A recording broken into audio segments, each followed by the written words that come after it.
Hello and welcome to episode 328 of the Whatnauts review show, where every week we pick a story and we talk about it. This could be a movie, TV show, comic book, all kinds of entertainment. We watch it, read it, or listen to it, and then we come back here and talk about it. My name is Melissa Wilkinson, and I am joined, as always, by Kyle Springer. Greetings, traveler. My name is Kyle Springer, podcaster, content creator, dream weaver. And you are entering my podcast place in association with Melissa Wilkinson. Thank you for hopping on board. I was disappointed when you logged on and you had done nothing even remotely Halloween-y to your backdrop, but no, the spirit is here. You don't own one Garth pumpkin. Marenghi his spirit has possessed me. Good. Yeah, indeed. I'm doing good, Melissa. I got my hair cut yesterday. Yes. My hockey team won at the last second in overtime yesterday. Good. It was amazing. So, I'm a new hockey fan, and this year will be the first year that I watched like an entire season, or as much of it as I can. But the Seattle Kraken, which is the team that I'm following, maybe not the best team, right? They're not expected to do the greatest. They are partly owned by Jerry Bruckheimer. Cool. Yeah. So as a result, I mean, one of the films that he helped recently finance was the F1 movie. Our goalie, Joey Decord, is a big F1 fan. He has been on interviews being like, and Piastri this and that, and Papaya rules that, and Simply Lovely, Max Verstappen, like he knows it all. So at the end of the game in the like players' locker room, they used to give a championship belt, like a wrestling style belt, to the player of the game. This year, however, it is Sonny Hayes' helmet from the F1 movie, signed by Sonny Hayes. In character as Sonny Hayes. I love that. Yeah, it's the like Apex Racing, and it's like the full size, like it's an actual prop from the movie. Cool. All of that stuff. So that's neat. Fun fact. That is fun. Thank you for telling me. Indeed. How are you, Melissa? I'm good. I'm ready for Halloween. It still refuses to not be in the 80s over here, but at least it's 82 and not 98 anymore. So we're getting there. Yeah, it's starting to cool off. We had a bright sunny day yesterday. Even though it was in the 80s, it was like, but it feels good. Like it feels nice outside. At least the trees are dressed up for fall. Progress is progress. Yeah, absolutely. Melissa, what are we here to talk about today? This is our Halloween episode. You let me pick whatever I wanted, and I picked the 2004 British horror comedy miniseries Garth Marenghi's Darkplace. Yes, indeed. This is one we've been talking about for a while. Melissa, you've pitched this a couple times. I think we almost did this once before, like in a year or two ago. But it just never worked out until now. And you were like, we're doing it. We're finally making it happen.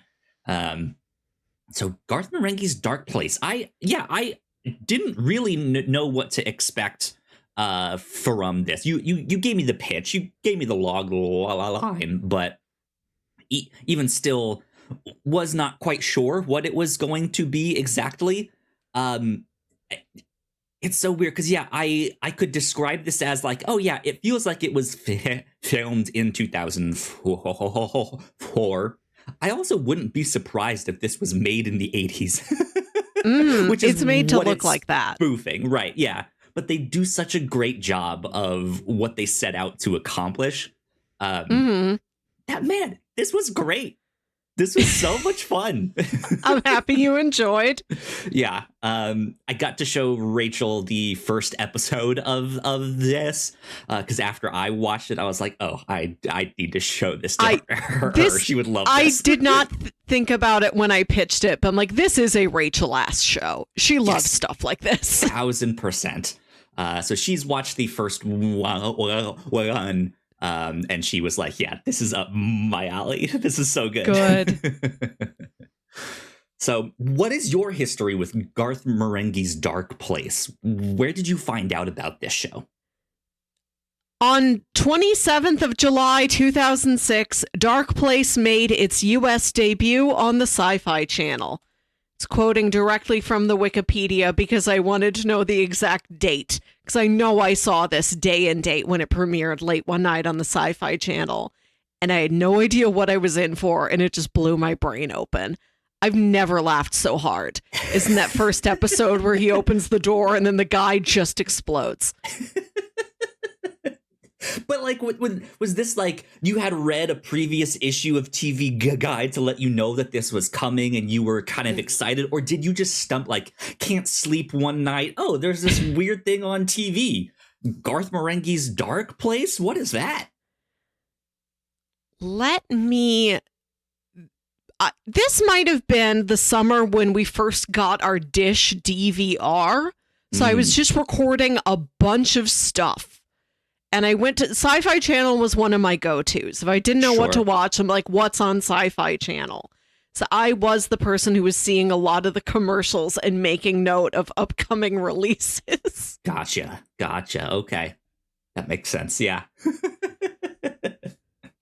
That's fun. Yeah, I had not heard of this until you mentioned it. But I had a blast. And even like looking up the because sometimes we put up the little poster art like I have on screen right now. The poster I have is him at the typewriter in like a green light, and it looks like a really old used book cover, and it has the like 80s. Excuse me, I'm choking on my own spit here. It has the like 80s Stephen King Stranger Things style font. But I don't know if that's an official poster or not. And from what it looked like, most of the posters and stuff I could find were fan made. There's very little in terms of what looked like official like promo artwork. There's that like blue picture of them all against that blue backdrop, and then there's one of them against these like yellow backgrounds. Looks like they had like character portraits on that, but this had so much fan art. Like this obviously has a cult following, but even like in the when we get to recommendations and we recommend some similar stuff at the end of our show, there's certain things that like it has kind of a cult following, but nowhere near the amount of like fan art that this had. Like there's something different about the fandom behind this. I was like, whoa, oh, okay, interesting. Surprised I haven't heard of this before. Wow, I think it's an evergreen show. The fact that it is a retroactive parody of TV of yesteryear keeps it tied to that. It doesn't feel like it's from 2005. And it's something that you can keep returning to. If you get into something else with one of the actors, if you're like, I love Matt Berry, where can I get more Matt Berry? You will stumble upon this. Yeah. Right. There will always be something redirecting you back to this thing. If you just want a good watch in one night bingeable show, this can show up. It's on Pluto TV. It's nice and accessible. Yeah, absolutely. 6 episodes total, all real quick, like 20-minute episodes.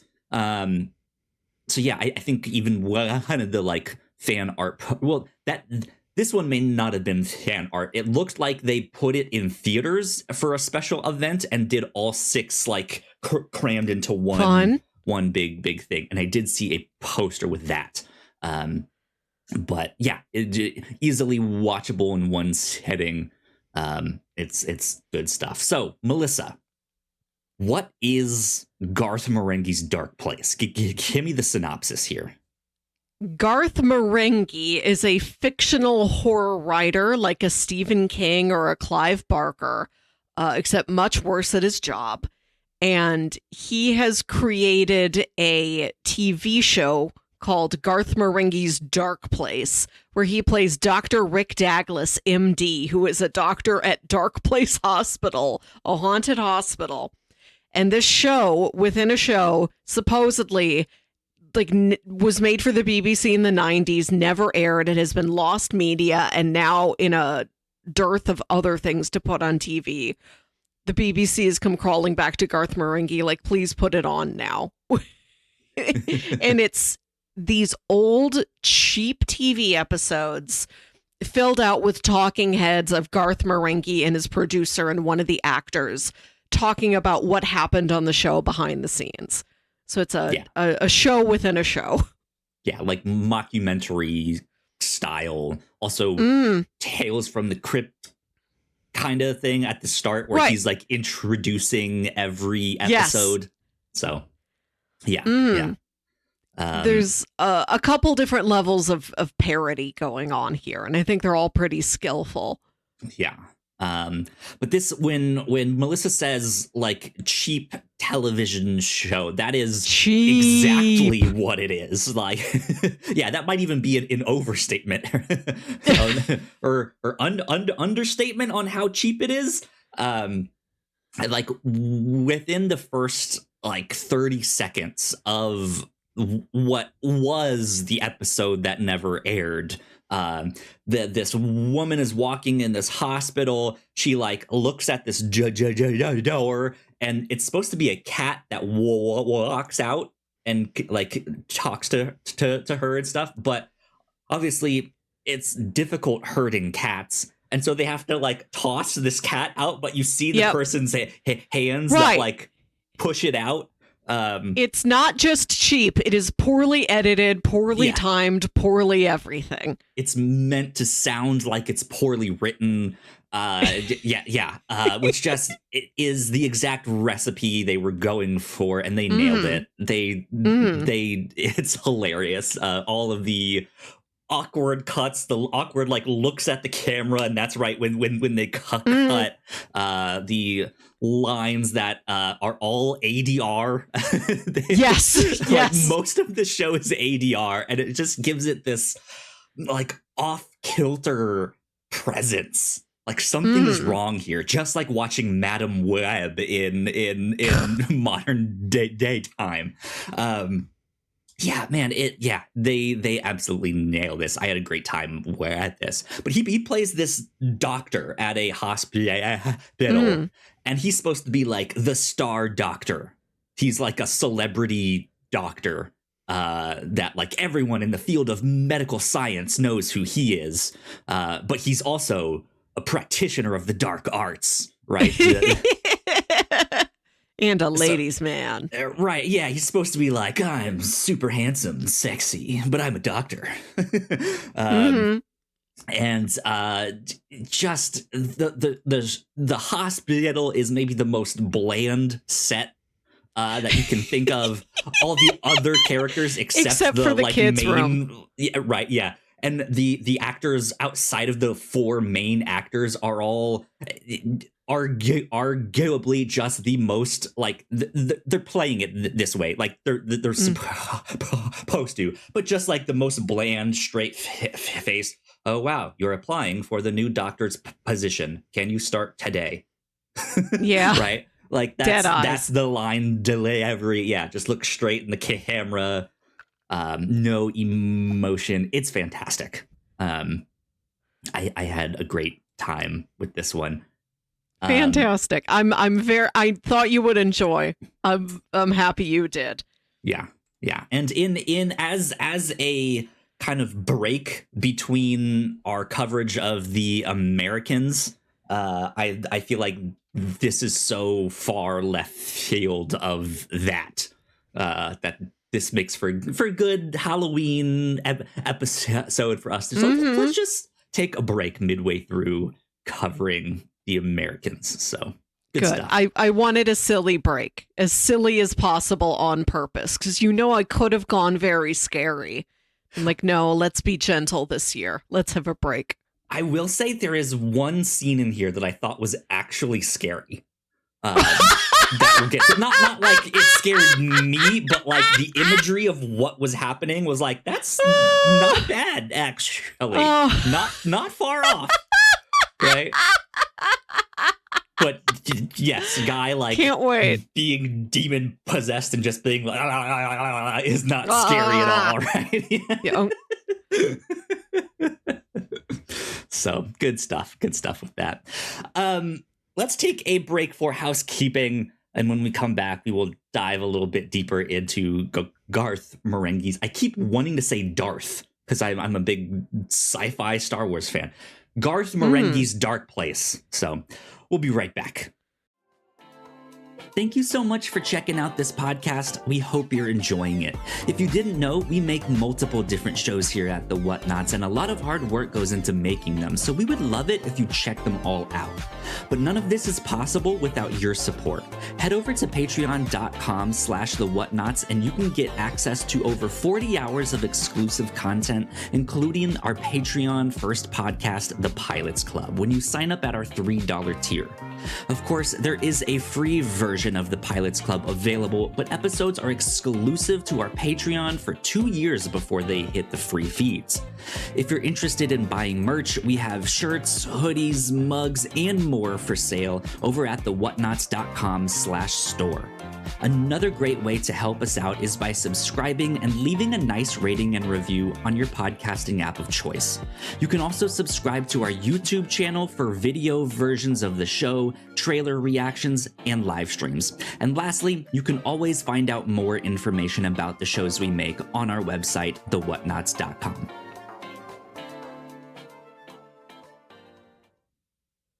All right, we are back. Once again, a big shout out to all of our Patreon supporters. We love you a lot. Thank you. Thank you. Over on the Pilots Club, we released our episode on Medium, in which Patricia Arquette is a psychic and helps to solve crimes using her psychic abilities.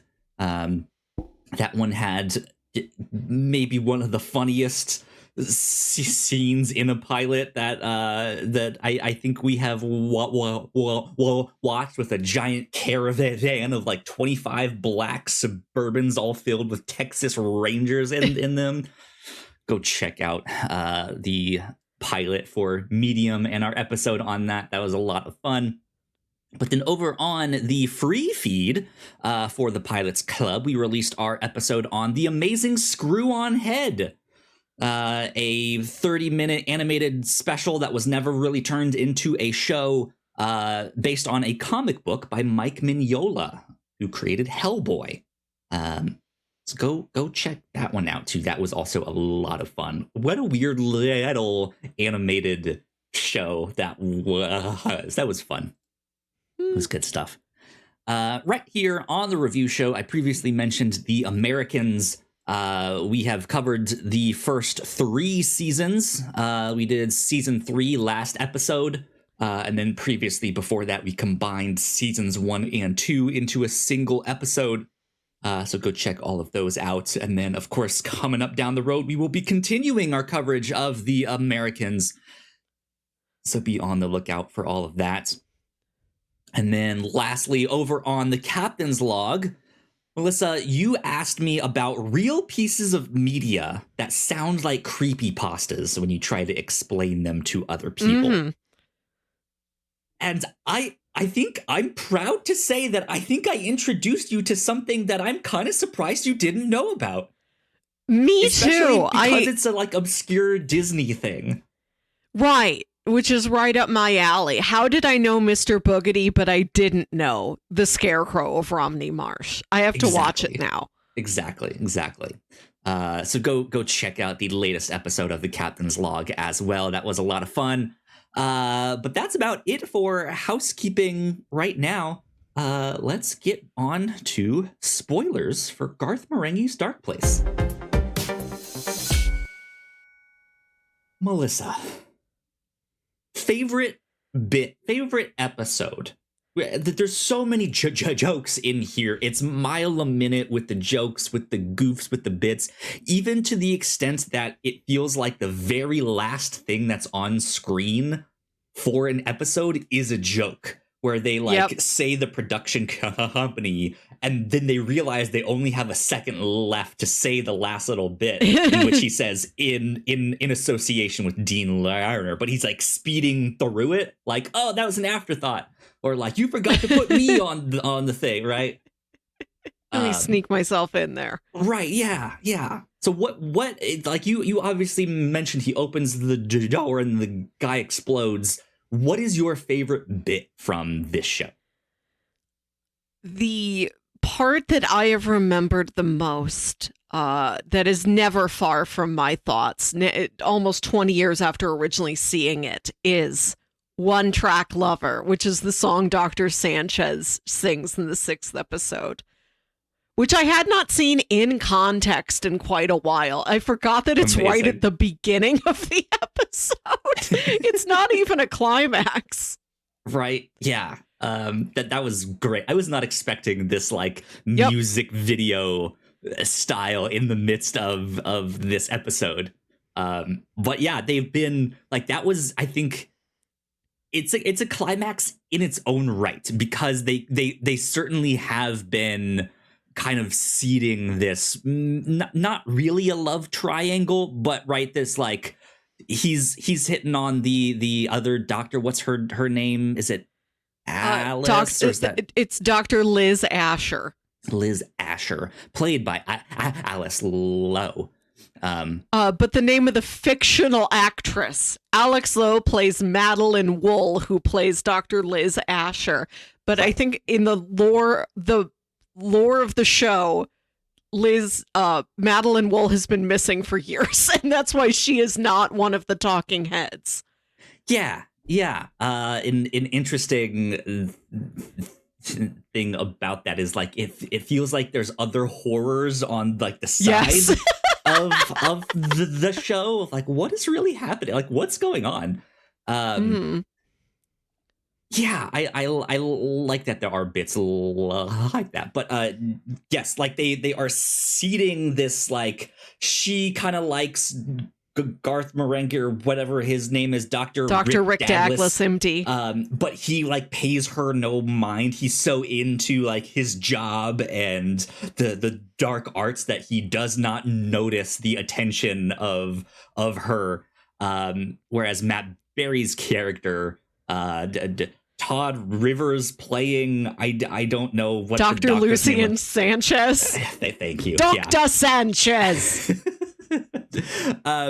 He's the one that's like, wow, she's attractive. Like, I wish she'd pay attention to me. So through like the first 5 episodes, or 6, right? I'm not sure. To them, him finally have this like moment to himself to be like, I wish she would pay attention to me. Here's a song about it, right? Is great. An angsty 80s power ballad, complete with a rap break from Thornton Reed. Yeah. I've done this before at karaoke. Made my brother do the Thornton Reed parts. Great. That's awesome.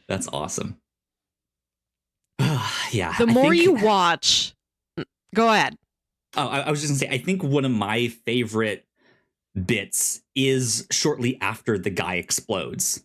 And you're like, surely he's dead, right? Like, they have to clean this up. Nope, his head is just on the ground. He's like, please, I beg you, kill me. It really hurts. It really hurts.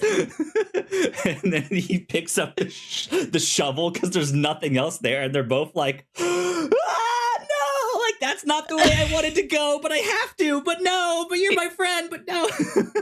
It's such like, a strong beginning. So bad, and the fact that they were like the whole thing that led to that situation, right, was that one night they just decided to open a portal to hell in the cafeteria. That's it. And just, hey, you want to open a portal to hell?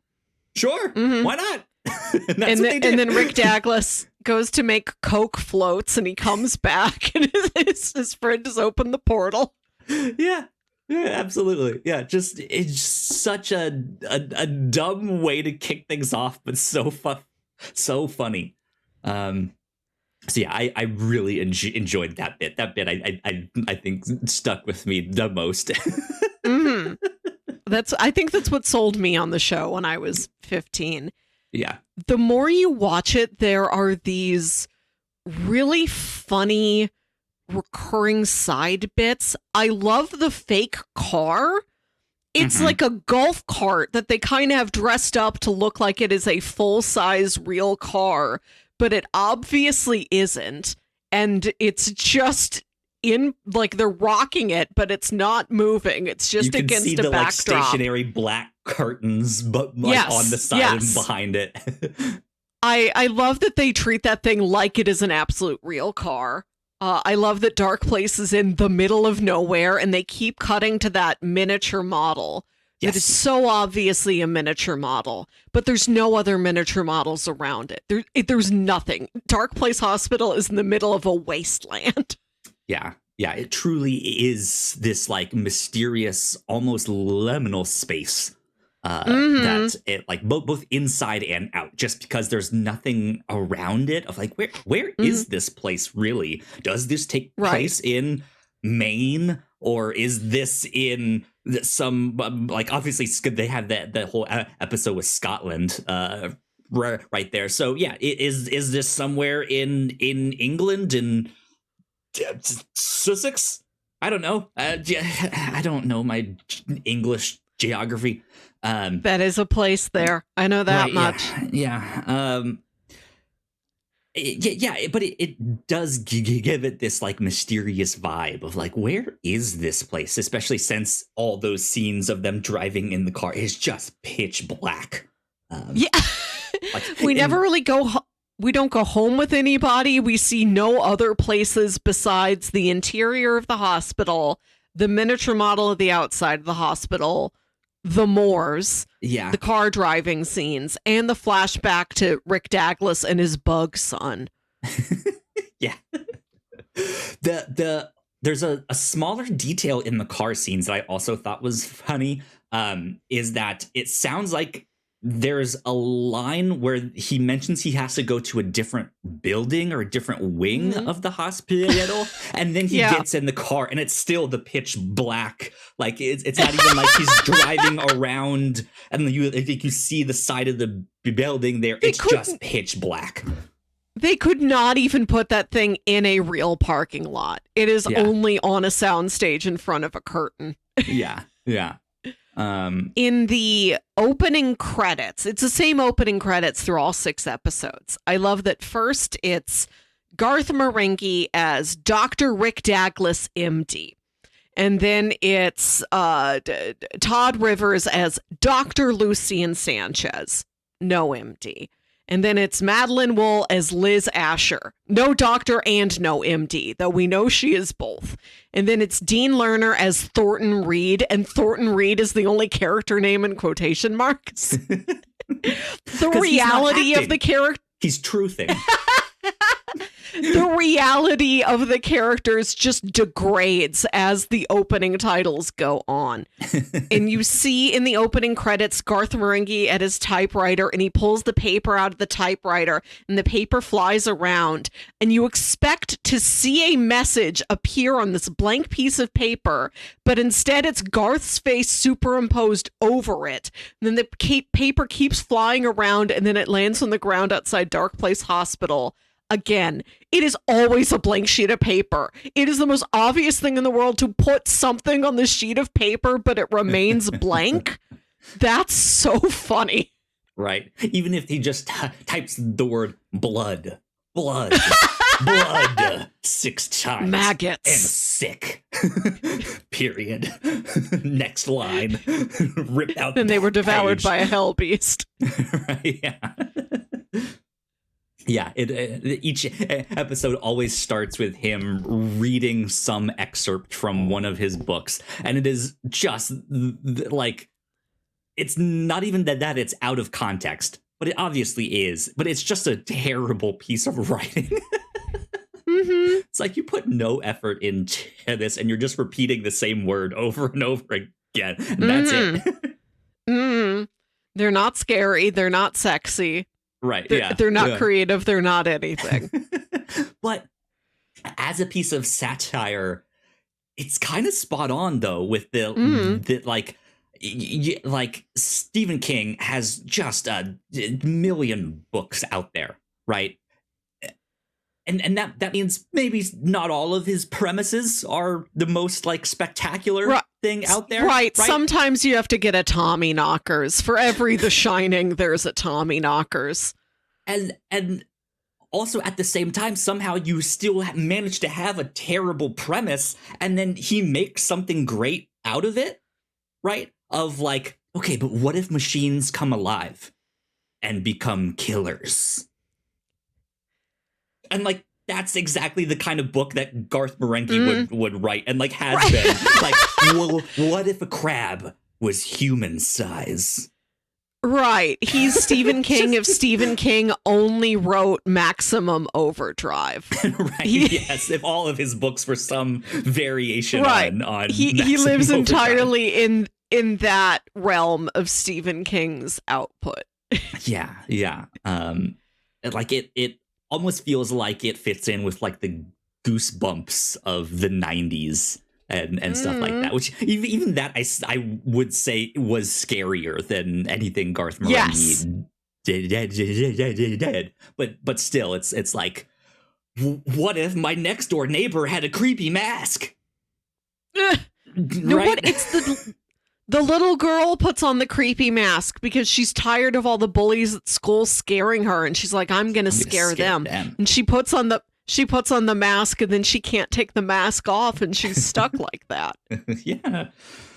Oh man. Yeah. I'm not even a big Stephen King fan. I don't know his plethora of books that he has, except all the big famous ones out there. But that is my go-to, and that I like the parody of like the pop culture, what I know of Stephen King, right? I think they nailed that spot on. It's just some ridiculous premises of all of these things. Even the episodes themselves of what they came up with for the show. Oh, yeah. Is just ridiculous. Like, what if space alien comes down and turns this person to broccoli? What if the Scotch? Yeah. What if Scotland? What is the one that is actually scary to you? It's I think it was like episode 3 or 4. It was the psychic one where she's like psychically making these things all fly, and by the end of the episode she's like floating up in the corner of the thing, and her like stuck like yes, statue still like rocking back and forth. Was like, that not bad, actually. That's maybe the scariest moment of this show, even though everything else that's happening in this is absolutely ridiculous. Like that picture is just like the fact that they filmed her for just a couple frames and cheaply kept reusing the frames and rocking the same piece of footage back and forth does give it something really unnerving. Yeah. That you know this is not the full experience of this woman. You're just seeing these 3 seconds looped forever. Yeah. There is something there, yeah. And it's such a good performance. Like, that character, I think, purposefully gets very little to do, playing into just the chauvinism of the time. But every time you cut to her, she's got like a great look on her face. I love the gag where somebody will insult her or slight her, and it cuts to her and her makeup has gone full raccoon eyes. Like she's just been crying. Yeah, it's so like when you get introduced introduced to her, and after the whole her falling over, she's psychic, all that stuff, yada yada yada. They're like, no, we'll pay you because you might like money for clothes and makeup. And it's just like, oh, what are you doing? But then like when you see her in the break room, she's like blow drying her face. And then like combing the back of her hair at the same time. She's the worst hair. Just the absolute worst. It's just that big tacky wood bead necklace. Yeah. No dignity at all. But then, yeah, when she does get insulted, you just then see the like wet makeup had been streaming down her face, like the smash cut to like, you've obviously been crying. Yeah. It's such a good gag. Yeah. I think the stuff on the moors with the Scottish ghost spirits, that's again the liminality of that setting. There's almost something there.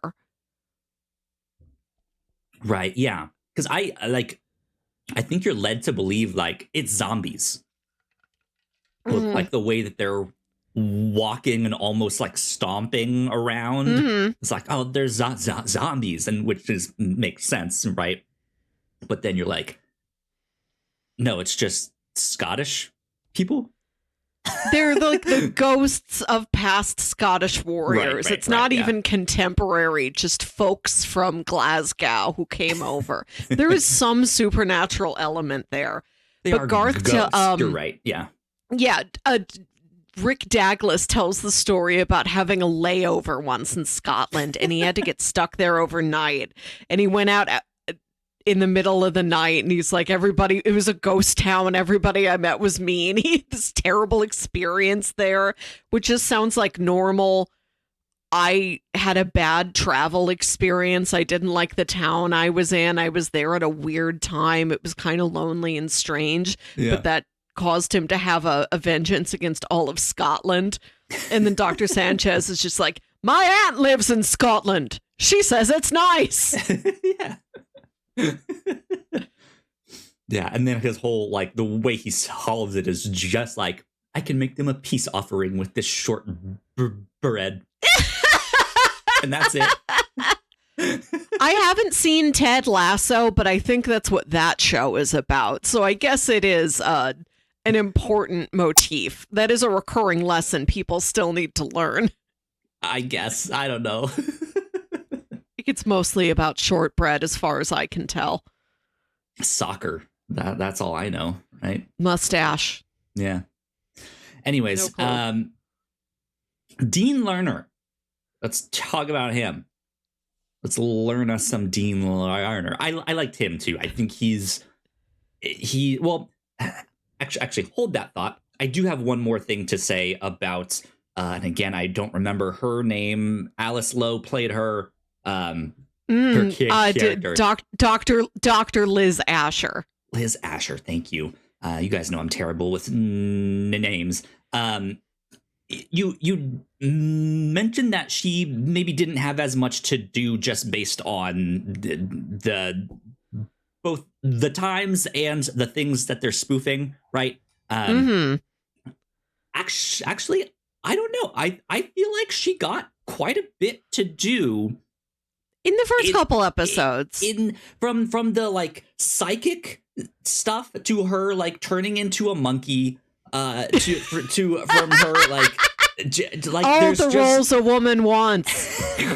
Right. I'm not arguing against that. You're 1,000% right there. Right. She gets some bad not stereotype, just bad roles. But in terms of variety of stuff that she's doing from minute to minute, it felt like she almost got the most. It's not one note stuff. Right. Yeah. So that I think was fun. But Dean Lerner, he also almost gets a good variety of stuff to do, just in the like, I'm the boss, damn it, and like smashes his desk, right? To like almost Wild West outlaw with the long black trench coat and the bolt action rifle, right? To him chasing down the monkey man on the bike thing, like that whole thing is just like circus like. It's just funny. I don't know. I think to then him being the bartender in the music video of the stuff. Like they find creative There's variety ways for these actors to get out of the role that they are in and do some other thing, which I think makes this a lot of fun. Yeah. I like that he is the boss of Darkplace, but is still getting orders from someone else. This mysterious other person that we don't see ever. Yes, and the boss above him is named Wonton, and we never see or hear from Wonton. Yeah, this almost feels like some kind of handler for Carmen Sandiego or something like that, right?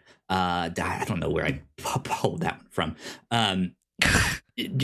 But yeah, or like some number 2 from The Prisoner, number 1 from The Prisoner, right? Just we don't see them through most of it in The Prisoner, but right. Yeah, I like that mysterious stuff. I like that he's trying to keep a handle on things. Like he knows this place is weird, that absurd stuff happens, that my lead doctor is into the arcane occult arts, but he's just trying to run a hospital, right? And so he has to be the straight man, and I liked that. It's so funny that in the text of the role, Thornton Reed is supposed to be a much older man than he appears, as played by Richard Ayoade as Dean Lerner. The fact that he's the same age as everybody else, but they keep talking about him like he is this old man, this past his prime man who now just sits behind a desk and bangs his fist. It's like, what if J. Jonah Jameson was the same age as Peter Parker, but otherwise the character dynamic was exactly the same? Yeah, or like secretly a year younger. The one note acting, it's all energy. It's no nuance or skill, but just all energy with the performance of Dean Lerner as Thornton Reed. Yeah, it's great stuff. God, I forget what he holds up there. It's like, it has to be somewhere in the first episode, I think. They're talking outside of the room, I think, where the guy blew up. Was it the first episode or was it the second one or something like that? I don't remember. But there's this thing where he's holding something, and then it like they edit in another take where he's not holding the thing, and then he's holding the thing again in that same scene in the next take. But then he like holds his other hand up to like show something or say something, and very obviously the camera guy has no idea like what to look at, because he like looks at the hand just as he's putting the hand back down, and then like awkwardly like looks back at him. I like the smaller details like that, where it's not just a funny line or this like physical slapstick comedy or this misogynistic joke, right? It is just like the camera guy isn't informed on like what's happening, or is unsure about what to look at. Stuff like that, I think, makes it that much funnier. The fact that it's not like a premiere television show, like right? It's the camera work is just as bad. The bad editing on purpose is maybe the funniest thing about the show. The thing that is the most skilled, where it'll cut to somebody and there's like a second of dead air before they start talking, or it'll cut to a still room and then there's a second and then they start moving.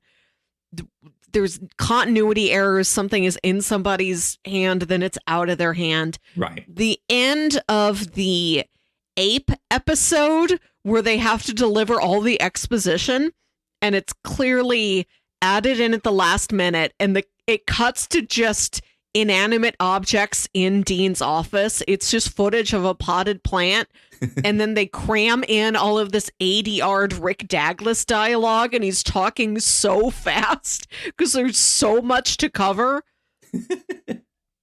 Yeah. That makes sense though for this like lost show that has just been sitting in the crypt for a decade now. Maybe some of the film got wet and it got ruined or something like that, right? They do finally play that card in the 6th and final of these episodes, where there's a scene that is missing because of some like drunken accident Dean had, and he has to apologize, and then they have to explain what happened with a series of on-set Polaroids and just voiceover. Yeah. That's good stuff. What did you think about the interview sections? Very fun. Do you feel that added to the show? Would you rather have it just been like, here's the show and then they do like interviews after? Do you like that they're mixed in? I like that it's unnecessarily convoluted. This was a show that was made. It's like a fictional show within a show, and the original show never aired, but it's airing for the first time now. And we have the footage out of the vault, and we have these talking heads with these characters who are playing other characters. The amount of levels on this is what's fun to me. I don't want it to just be the hospital stuff. Yeah, I would agree. I think these really helped out the show. Like, as much as we love the like bad line delivery and writing and editing and all of that stuff, I think if it was only that, it'd be okay. It'd be fine. But I think with the additions of the interviews and the openings, which also follow the exact same format every single time. It's him at his desk. He reads the excerpt. He looks at the camera to his side. Then he's walking down the stairs on that one thing. And then he takes out the same film rail from the crypt at like this every single time. Right. And then looks away at the end. Right. And it's a film reel when clearly they would have done this on VHS or even beta tape by that point. Like, there's no reason it should be a film reel. Yeah. It like all of that stuff is really, really good. And yeah, I think adds layers of complexity to the show. I wish there was a little bit more of the interview stuff. I think sometimes the interviews are also played for jokes, which works totally fine. But I also do want a little bit more behind the scenes of like, what was it like to make this show, right? So I would like maybe some longer bits, like after an episode, you have like a 5-minute clip of them asking 2 or 3 questions and you talking a bit about it. I think if they at least did that once, would have been interesting instead of these like, the thing about being a writer is I'm good at hitting the keys. Getting them in the right order, that's the tough part. Right? It's just like that kind of had nothing to do with anything that just happened in the episode. It's a great joke, but it's just like, all right. Yeah, I think it is like they just sat down in the talking head segments and just riffed. Or just had all of these non sequitur jokes that they wrote beforehand that they just said and then edited in where it would be funny. Yeah. But yeah, I do love the fake behind the scenes stories. And I do want more of those. Like, how did you cast all these guest stars? What was location scouting like? Things like that. How did you pitch this to BBC Channel 4? How did you get even more of the Scottish warriors to show up? Were you even able to pay them besides the short bread? Like, how expensive was that short bread? Did you actually pay them in shortbread? I want way more production details on a fake Lost TV show. Yeah. I want only that. Yeah, you know what would be also fantastic is if they did a thing where, like, now that it's 2025, doing some like 20-year anniversary, and it's a docu-series on them finding what's her name? They like she's been missing for so long, and they finally and Madeline it's that, Wool. right? It's that story, almost like a HBO true crime, Netflix true crime documentary. But there's more genres to this. parody. That's true. I think this should come back as a podcast. I think if this was a take on an audio fiction podcast, that could be really fun. Yeah. Yeah, They've got great voices for it. Paul Bay has been working on some new audio fiction horror podcast. I don't know what it is yet. Could be Garth Marenghi. Who knows? You never know. I doubt it's that. I imagine being me on the evening of 27th of July, 2006. Hearing Todd Barry's voice for the first time. Matt Berry's voice. Matt Berry as Todd Rivers as Lucian Sanchez. What a voice for the ages. And you're like, is that real? That can't be real. That can't be what that guy sounds like. It's so... Because, like, it was one of those things that the ADR, like, it registered in my head that, like, something is off.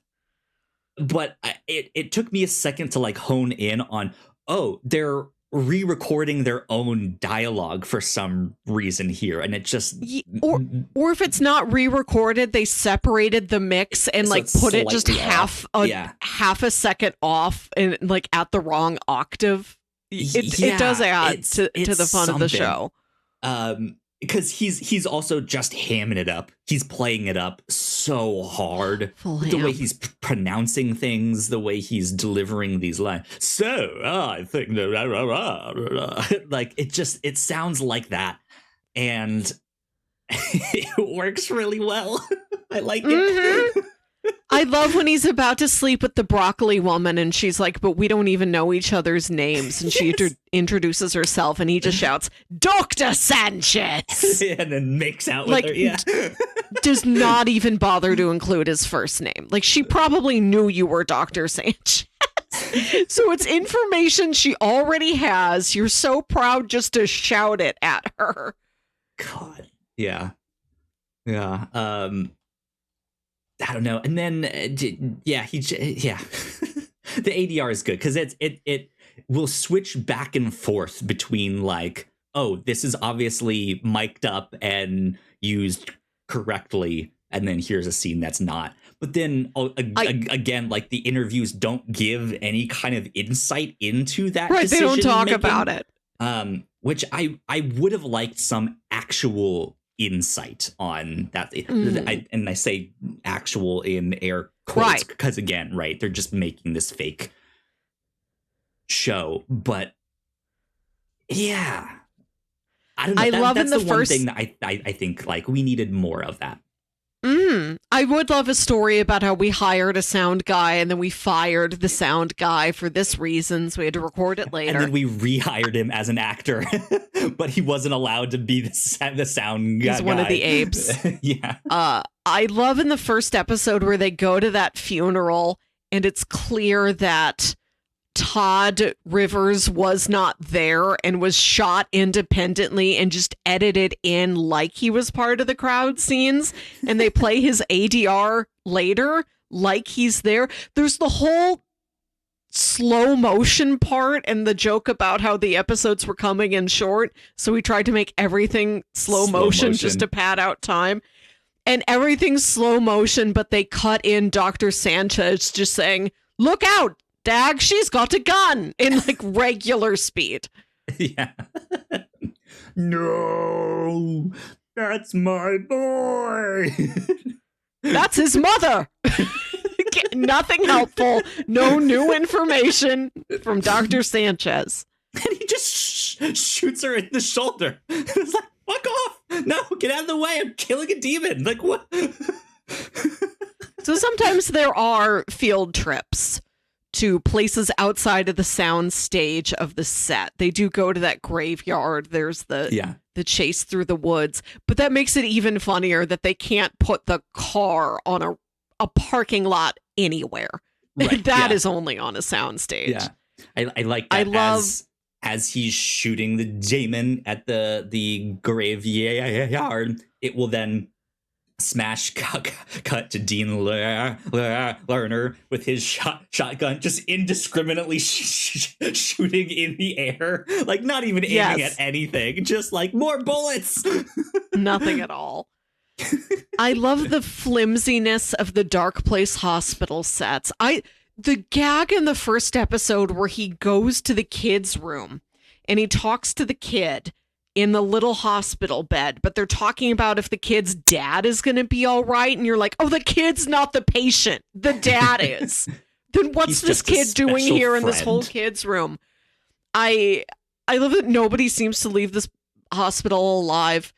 There is this whole, it's the blandest set, but then the kids' room is so elaborately decorated with like teddy bears on the wall and everything. There's always one sad little boy there who Douglas talks to for a couple minutes, like, it's okay, champ, and no, you're my hero, Dr. Douglas, and I'm my hero too, or whatever. You deserve a hero's wage. And we never see these kids again. The kids are just so absolutely separate from anything else. There's no continuity with the kids. There just must be an inspirational child hero scene.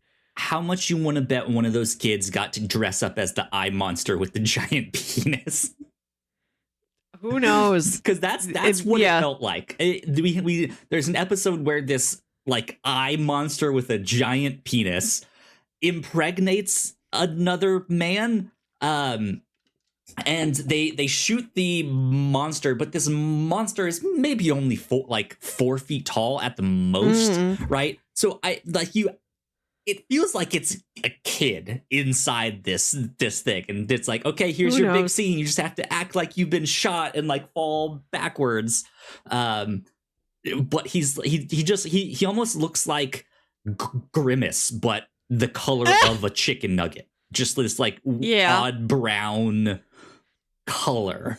And they just open the door and this is happening. Yeah, it's just waving its big old penis around. Right. There's just an eye monster having sex with a man, and then, like an episode of Fringe, the man is immediately pregnant and gives birth to an eye baby. And Dr. Douglas cares for Skipper the eye child because it reminds him of his half grasshopper son, Skipper. And I love the cuts to the home movies of him and Skipper and just an unaddressed mother and wife figure who is not referred to, is in all of the footage, but they don't talk about her at all. It feels like they have died. Right, in some so horrific we know accident. We know that the Skipper, the grasshopper son, like bounced and like jumped too high and like hit a helicopter. I have no idea what happened to the wife. Right, yeah. They if don't that talk was about grounds it. for divorce after that or something, right? I don't know, but yeah, that they are just completely out of the picture in a way that's like, oh, I think they met a tragic end. And you see Dr. Douglas and his son like playing in the backyard and playing ball and doing like these fake karate moves at each other. And then at one point, the wife and the son go back inside and it's just Dr. Douglas in the backyard doing the karate moves by himself. Well, it's not that, right? 'Cause I think the son beat him at badminton because he could like hop around, or it's something like it felt like to me the kid did something to like finally beat the dad or like show up the dad in a way that he was like a sore loser bad, because he was like, no, badminton's my thing, like you're supposed to hop. Like I no, like badminton's, and then he like throws his racket down like, no, badminton's no longer for me. Like I now no longer have badminton. It's something like that, where it's just like, oh man, you have a bad attitude. We're gonna leave you out here. We're gonna go inside. Just keep playing by yourself, Dad. Yeah. He's like, this isn't fun. Just leave Skipper the eye child in the car while he goes inside to work all day. Yeah. He's now, fine in the car. Speaking of kids, in the opening scenes, we get the, like, on the title reveal, we get the, like, almost 80s action movie scene where he has a baby in his arms and does a front flip as, like, a car explodes behind him. And we didn't get that episode. I wonder if that's part of the joke, that there is this incredibly exciting thing in the opening credits, like it is footage from an upcoming episode, and you just never get there. Because there's also a scene where two of them are in, like, fencing outfits. And it's like, what? Why are you in fencing outfits in a hospital? But also, I obviously we're bouncing around all over the place with this show as we remember jokes. One of the other things that I think is hilarious about the show is that they just have a jazz bar in the hospital. Right.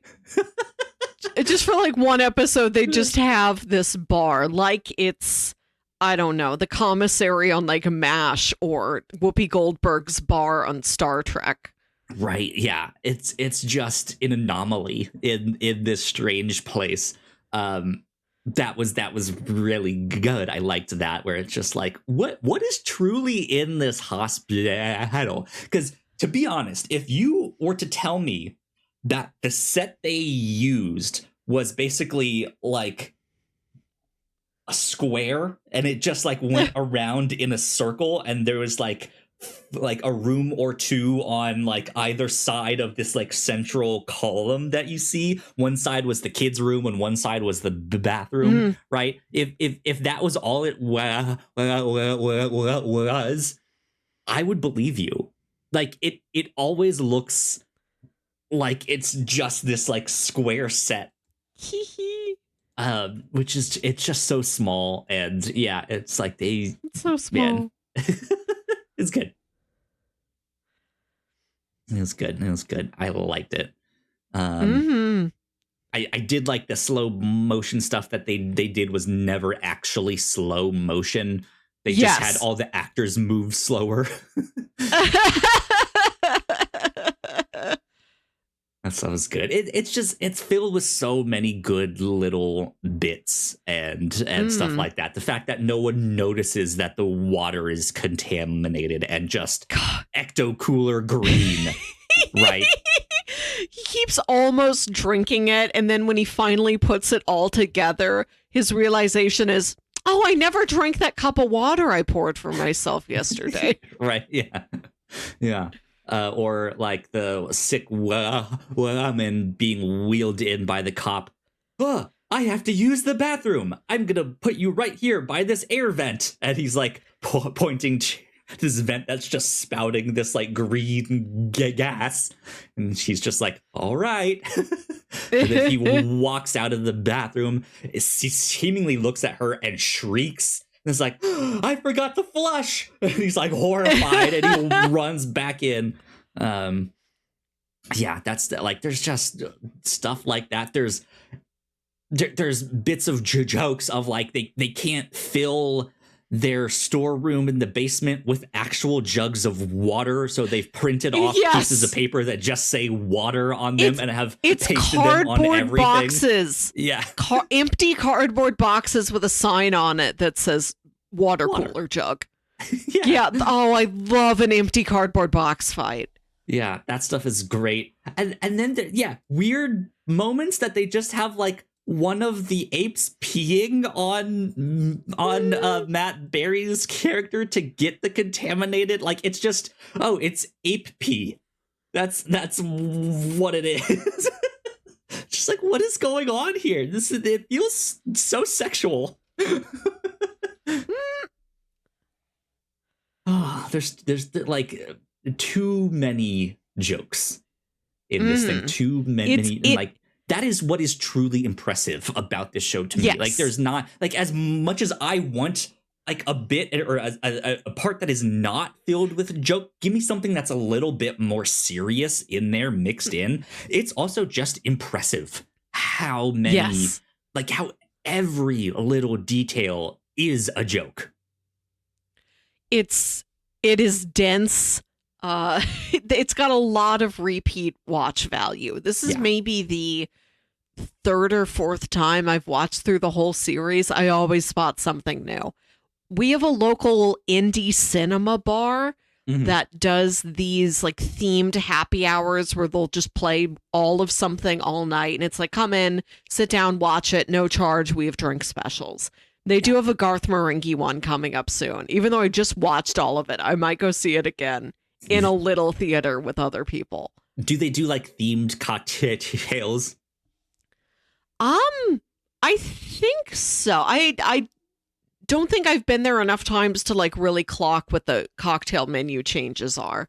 But sometimes they will have them. I really hope they have some like ecto cooler green, like contaminated water cocktail thing. Ape urine. Ugh. That'd be fun. That'd be good. I don't know if I have much else to say besides just jumping around to more jokes that they do. I also know that the like ape masks and makeup and stuff like that is both meant to be a spoof on Planet of the Apes and also meant to look bad too. But I really liked that the grasshopper mask and the broccoli mask. Yes, those were great. The grasshopper mask in particular is surprisingly great. Yeah. Like it is exactly what it is supposed to be. It's not as cheap as anything else. It looks like if this show was taking itself seriously, what its special effects would look like. Yes, it is not just like a plastic mask with like an elastic string. It really does look like fake prosthetics put on this kid's face to like blend it in with the skin on the neck as it like fades back into like regular human skin, right? It looks really, really good. And I don't think we truly get a good look at the broccoli mask. We kind of get it from the side, but it almost has that same effect of like, because it's slightly obscured, right? It kind of looks really good. It looks like she's turning into a piece of broccoli. I also like when they take this sample and they under the microscope and it's just a picture of a broccoli that they're looking at underneath that. Fantastic, great stuff. Love a microscope joke. Yeah, good stuff. I like that. Is obviously the joke that in just two very minor, very small places, we have really good prosthetics. Yes. And it's just like, what? Well, why? Why here? So good. What's the story behind that? Yeah. I'd love to. I would love an expanded universe of all the other people who worked on Garth Marenghi's Darkplace, who is the special effects, who makes all the prosthetics, who is their medical consultant to tell them if they're doing something realistic or not. It's God, what was the Nickelodeon one about the one producer and all the like sexual assault and stuff like that documentary? You might not know what I'm talking about. But something like that. It'd be interesting to see other people coming back to make some documentary that like that Matt Berry's character, what a sleazeball. Like we now like he sexually assaulted me on this thing, and it's like one of those documentaries like this set was a nightmare. Okay. Like that, like the truth behind right. I like that the fictional actor Todd Rivers just seems sort of dumb. He like he in the way that Dean Lerner is not an actor, but wants to be one, but they tell him because he's not, like, don't try to be one, just live the truth, right? Matt Berry is, or his character Todd something is an actor, but it doesn't feel like he's playing a different character. He's just being himself. It's just him. It's just him. Himself, but louder. Yeah. God, I know I said I didn't really have much else to say. I also like the bit that Rick Douglas just can play all these different instruments. And it's not I love mentioned, his period. I love his chill hangout spot on the roof. I don't know why, but those always like reminded me of Spider-Man. Okay. The like he's all of New York City, all of the Tobey roofs. Maguire Spider-Man, just something about those sets and that look, and I don't know, I was just like, go Gadget Web. right. Fly web fly. It's not on our bingo sheet this year, but one of the tropes I want on my sheet next year is "This is where I come to cry." Or this show definitely has one of those. Just like secret spot in this, like, not necessarily secret, but like they have their own, like, this is my spot. Something like that. Speaking of bingo, let me pull up our bingo cards. Yeah, let's see what we got. The only one that I think I can make an argument for is the rubber suit monster. Absolutely. You got it big time. I don't think I get anything this week. Let's see. Here we go. Though this would be a show to see a cow. This would be a show to see a giant check. I know. I'm so disappointed that there isn't an episode where they have to do fundraising for the hospital and there is a giant check. Yeah. It's like a bachelor auction and there's all these socialites who have to bid on a date with Dr. Douglas and Dr. Sanchez. Also feels like a good show to have a living statue outside of the hospital. They want to erect a statue, but they like just somehow it get like, what if we just hire someone to be a statue? And his job is to be the statue during office hours. And so then he just like picks up and leaves every day, right? As he's witnessing the horrors around him. The fictional production can't afford to make a statue, so they just paint a guy silver and he stands real still. Like that is cheaper. That's our statue. Yeah. I would give you musical episode. It's not a whole musical episode. It's just one number. Yeah. But it's kind of the crux of that episode. It's the highlight of that episode, but there's nothing leading up to it. Again, which is so funny that this happens just right off the bat. Yeah. And then it's not mentioned again. We're finishing our year with The Americans. That's not going to have a musical episode. So I guess I just never get to cross this off. Oh, well. Yeah.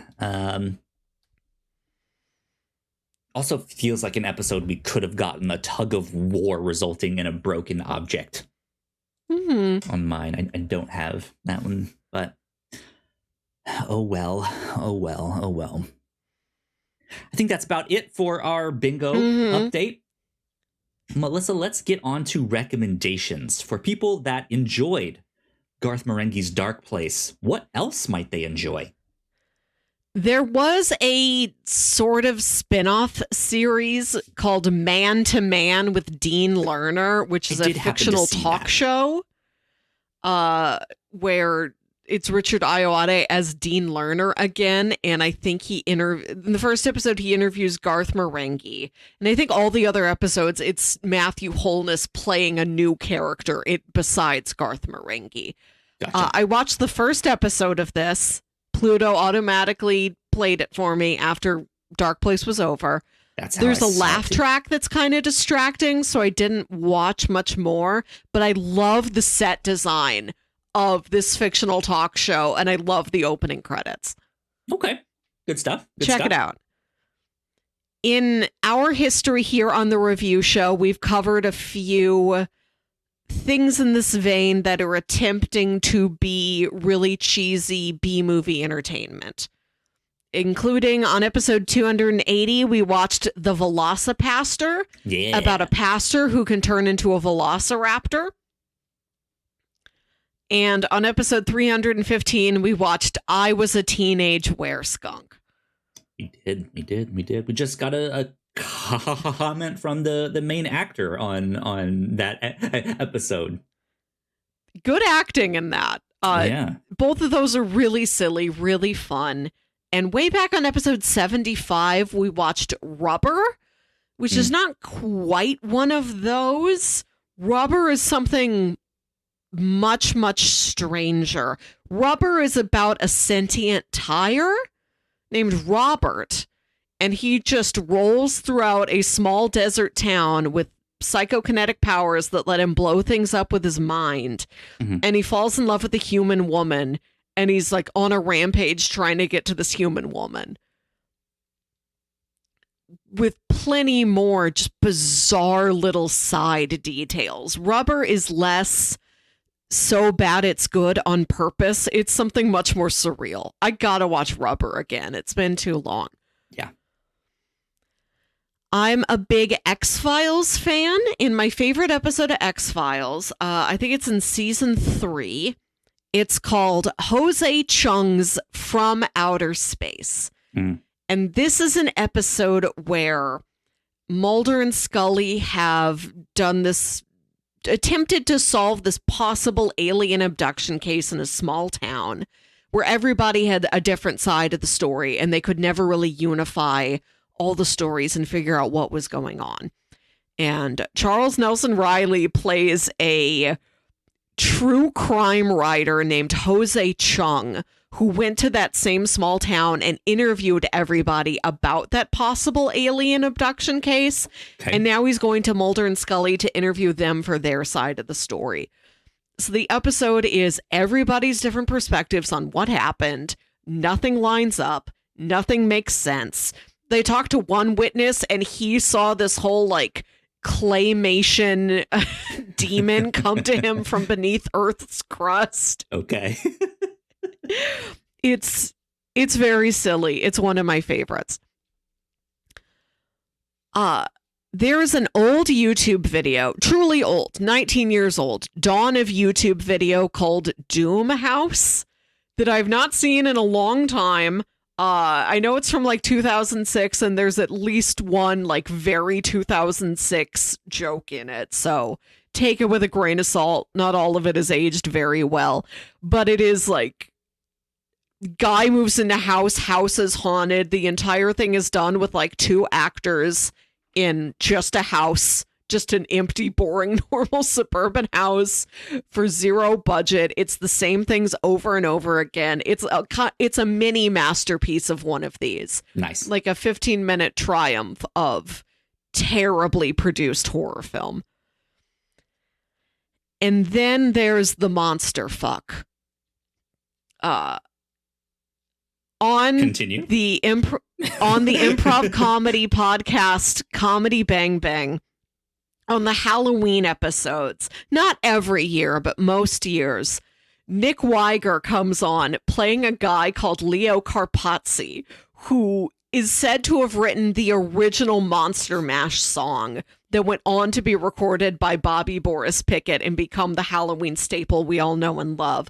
But he's like, that version's sanitized. They changed my original lyrics. I'm here to bring you the real version. And it's exactly the same lyrics and melody as the Monster Mash, but it's about a monster orgy and it's called the Monster Fuck. And he's come back to do it over and over again. And every time Scott Aukerman, the host, is like, no, you have a different song now, right? You have a new song. You're not just going to do the monster fuck again. Oh, no, completely new. I've really been in the writer's room. I've got some fresh stuff for you. And he just sings the monster fuck again. But it'll be like the monster fuck. Holiday edition. The Monster Fuck Part 2. You can look this up on YouTube as well. Watch, listen to any of the clips from Comedy Bang Bang. They won't have video that go with them, but they did a music video for this once in an old Funny or Die video, and you can watch that. Good. It's one of my favorite holiday traditions, listening to Nick Weiger sing The Monster Fuck. Good stuff. Yeah, to add to that kind of like B movie, purposely bad, but that's what also makes it so good. There was a movie I watched called Inhumanwich, which was a great one, especially more on the sci-fi side of things. And if you want one that's more on the comedy side of things, Hundreds of Beavers is maybe also one of my all-time favorite movies. Right now, it is in the same way that we mentioned how Garth Marenghi, just every detail is a joke. Every detail is a joke in this too, but then they build on those jokes and build on those jokes and build in a movie that is much longer than you would expect. But somehow manages just to keep you on the edge of your seat for this entire time. And you realize, holy moly, I've been watching the same joke over and over for like 3 hours almost. And it works. They keep reiterating. So yes. And that movie is pretty much dialogueless. It is all visual gags. Yeah, it's very like Looney Tunes Acme style gags. But man, it is so good. I highly recommend checking that out as well. And then let's see here. Speaking of the X-Files, we'd watched the X-Files movie here on this show back on episode 317. You guys can check out that episode. Also, for our Patreon supporters, we have some more X-Files coverage. Melissa, you gave me a handful of episodes that were all written by the same person to watch and check out. So if you want some more X-Files with a connected theme in them. Yeah. A curated collection of the original Darren Morgan episodes, which includes Jose Chung's From Outer Space, War of the Coprophages, which is about a cockroach invasion, Humbug, which is about a murder in a community of, as you would say, sideshow circus performers. And, he played the Fluke Man. He did not write the Fluke Man, which is about like a parasite worm that grows up to be human-sized. And then, Clyde Bruckman's Final Repose, which is a lot more of a emotional episode about an older man who can see when everybody is going to die. Yeah. Still very funny, but like that's a heartstring puller. Yeah. So those ones are available on our Patreon at the $3 tier. Something else that we covered here on the review show back on episode 229, we did a selection of episodes from the Twilight Zone.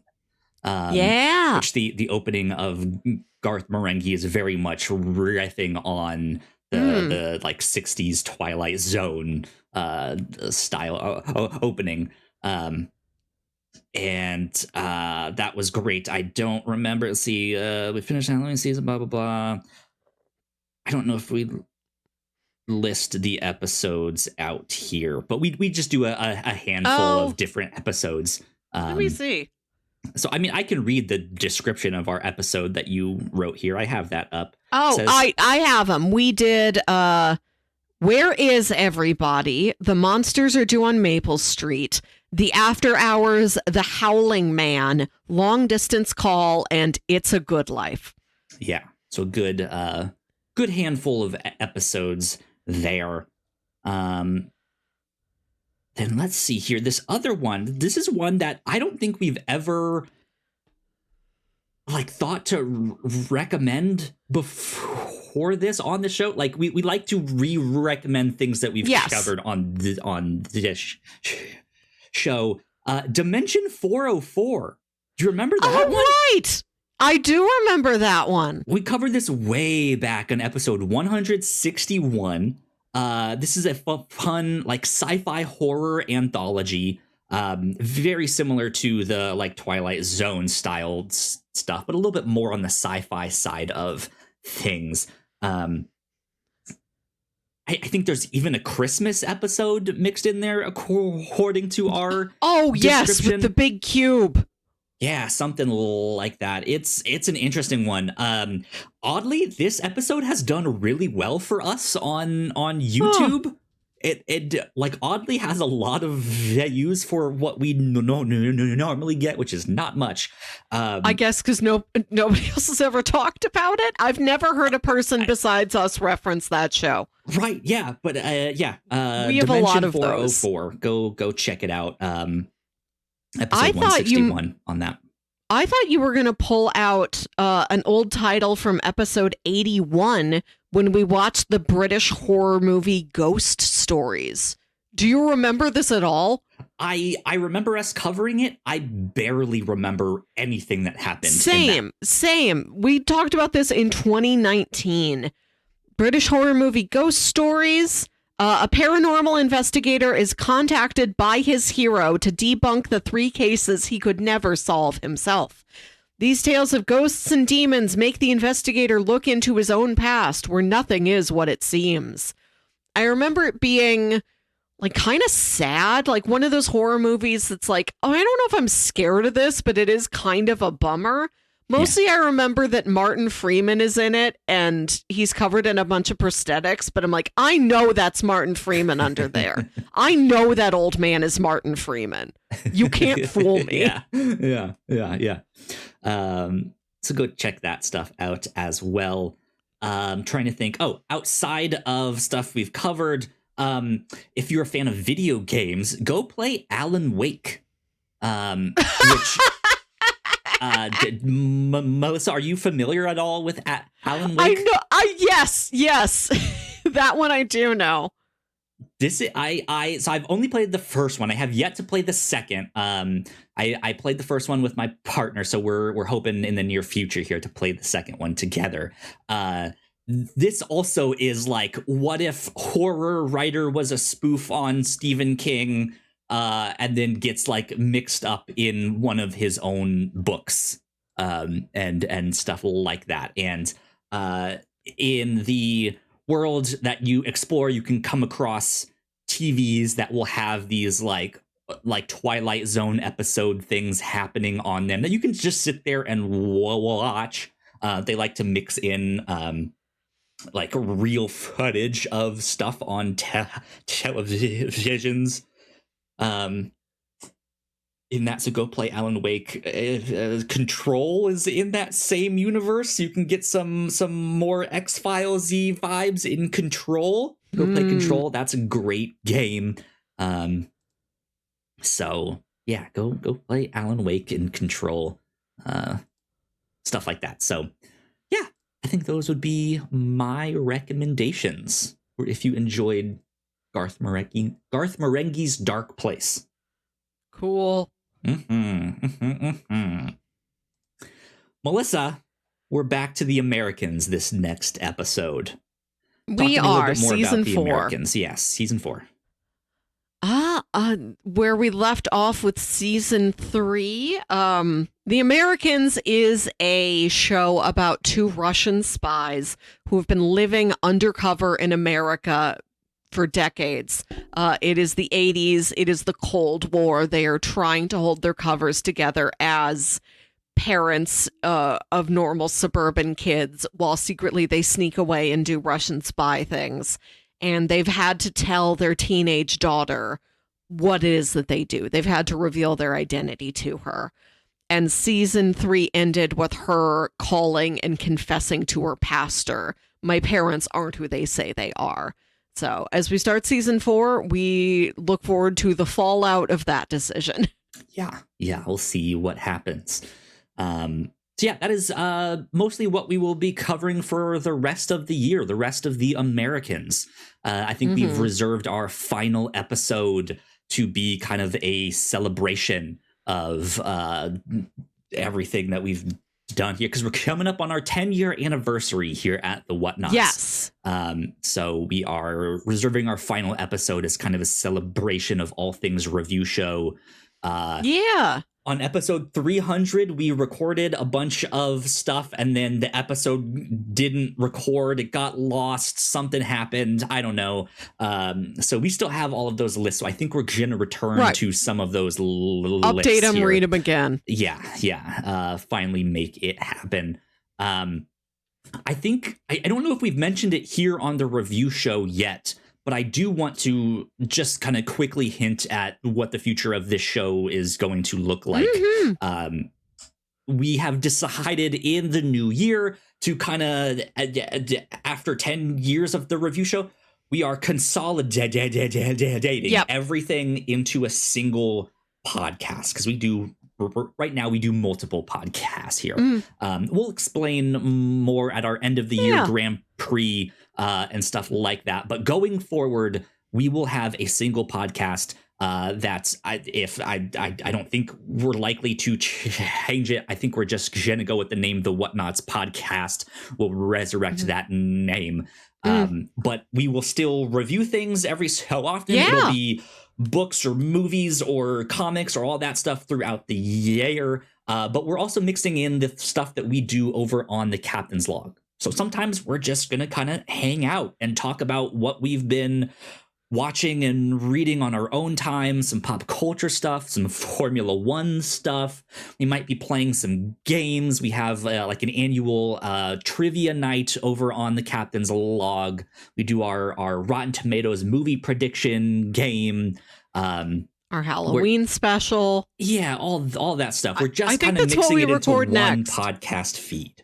Nothing's going to be different. It's except that we've realized there's not much of a point in making everything be its own separate feed. It's just much more efficient for us to do one unified podcast that just has different segments in it. Yeah. That does mean we will be covering and reviewing less things, but we still will be covering and reviewing stuff, even like brand new movies that just come out. If we're both like, hey, do you want to talk about this one? We'll be like, let's record something.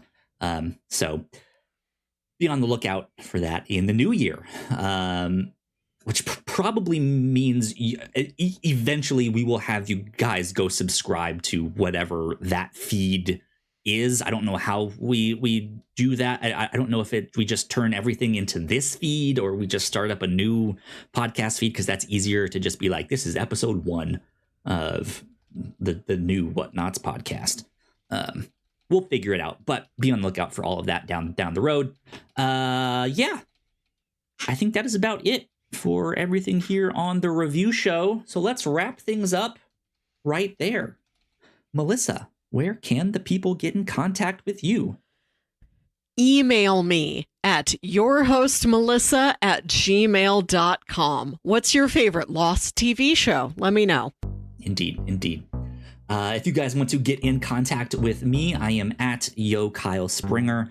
And if you would like to stay up to date with all of the things that we do here at The Whatnauts, we are at thewhatnauts.com on Blue Sky. So please go like, share, and subscribe. You guys know the deal with all of that. Go watch more. You got more YouTube videos right there on that side of the screen if you're checking this out over on YouTube.